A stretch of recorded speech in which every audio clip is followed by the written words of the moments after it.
Hey, dreamers. Welcome back to your Dream Coach podcast, where we talk about building your dream life and business from the inside out through leadership, fulfillment, and growth. I'm your host, Shayla Wey, and I'm a small business coach, team builder, and really forever believer that when you tap into your vision, everything changes.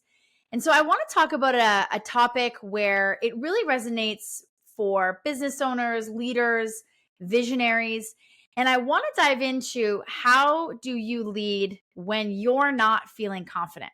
So this episode is for you if you've ever asked yourself, who am I to be leading anybody? What if I'm messing this all up? Or even just asking yourself or saying, how do I show up strong when I don't even feel strong myself? Because here's what I found is not just in my clients, but in my own story as well, is that leadership is not always about being confident. It's about leading through the doubt, not around it. And so today I'm sharing what I've personally learned about showing up, leading well, and moving forward even when you're second guessing yourself. So I want to walk through 7 mindset and strategy shifts that can help you stay grounded, lead with integrity, and really keep the business and the life growing that you really are meant for. So let's dive into it. So the first big truth that I've learned is that confidence comes and goes. Leadership is a choice. So the first thing that I see often too, obviously in my own journey, but definitely in leaders that I help coach, is that confidence is a feeling, but leadership is a decision. And so what I have learned is that if I wait to feel confident before I lead, I will often just stay stuck. But when I decide to lead anyways, to show up, to speak up, and to just take responsibility, that's where confidence follows. So confidence grows through action, not before it. So every time you choose to lead, despite the fear, you're casting a vote for the kind of leader that you want to become. So you don't have to be fearless to lead. You just have to be willing. The second thing I've learned in my leadership journey is that you are allowed to be vulnerable, but you still have to lead. So this one's interesting because there's a lot of power in honesty. So I've told my team in prior years, hey, I'm in a tough spot, or I'm not exactly sure what the answer is, but here I am and I'm committed. And that kind of transparency builds trust. But what I've also learned is that being vulnerable doesn't just mean stepping back from responsibility. So your team, your clients, your employees, your business, they still need you to steer the ship. Now, what I found is that the most powerful leaders are the ones who can say, I don't have all the answers, but I'm still in the game. So that blend of honesty and resilience is what builds that real influence. Now, the third one I've learned is that doubt doesn't mean that you're failing. It just means that you're growing. So every time that I've stepped into a new level, new team, new offer, new income goals, I've felt that doubt. In fact, I was actually speaking with a client earlier today where this has been going on in their business, and we referenced that emotional cycle of change. And you've probably heard me talk about this time and time again, because anytime we start something new, it's exciting. And then we get to a place where we work through the challenges, we grow to the other side of them, and then there's those new level of goals. And so this is growth. And so I used to think that maybe I wasn't cut out for that. But what I've learned is that doubt is actually a sign that you're expanding. And so you're doing something that you've never done before. Of course, it's going to feel shaky. And every time we grow to the next level, we're going to go through those emotions. So confidence isn't the absence of doubt. It's the decision to keep going in spite of it. So if you're doubting it right now, that doesn't make you less of a leader. It just makes you real. The fourth thing I've learned is that your presence matters more than your perfection. I was actually just listening to a podcast that was talking about progress over perfection. But something I remind myself often is people don't need you to have it all together. They really need you to show up with intention.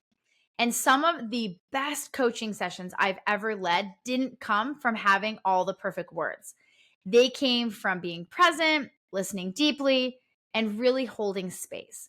And so what I found is that the energy that you bring matters more than just the script you follow. Leadership isn't about getting it perfect. It's about being grounded, being human, and being committed.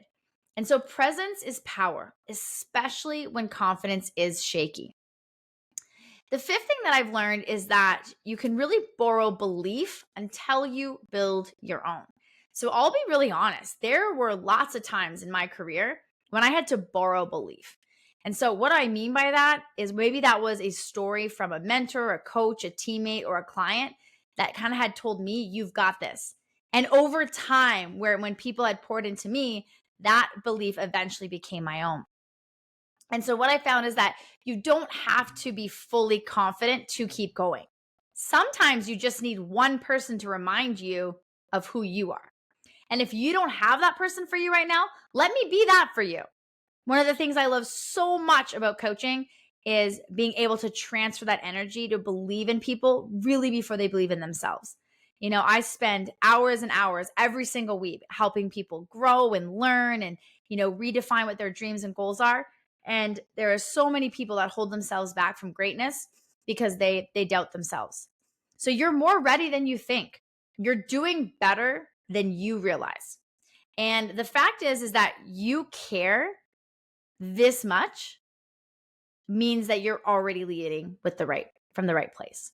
So borrow that belief now, build confidence through the action. The sixth one that I've learned is to lead from integrity, not ego. And when you're not feeling confident, it's easy to swing between two extremes, shrinking back and staying really quiet, or overcompensating and trying to prove yourself. And I just got one of the greatest compliments last week about how experienced and how confident and how my leadership really was of value to a client I was working with. And the compliment was, you're so humble for how much experience you really have. And I really, took that very personally, because I appreciated the fact that even though certain times in my business I don't feel confident, I've really been intentional to stay really, really humble and really true to my integrity, right?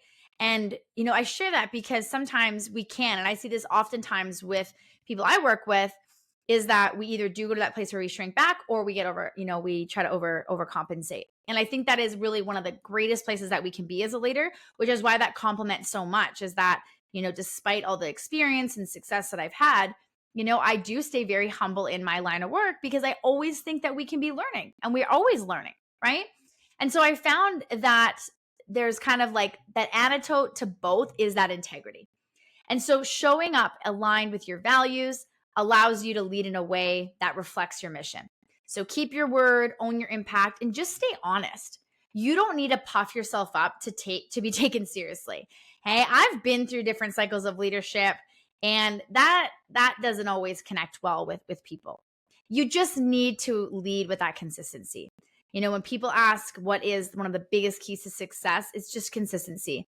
Showing up when you don't feel like it, feeling really clear and confident with the goals you have, and just growing a little bit every single day. Because confidence can fade, but integrity doesn't.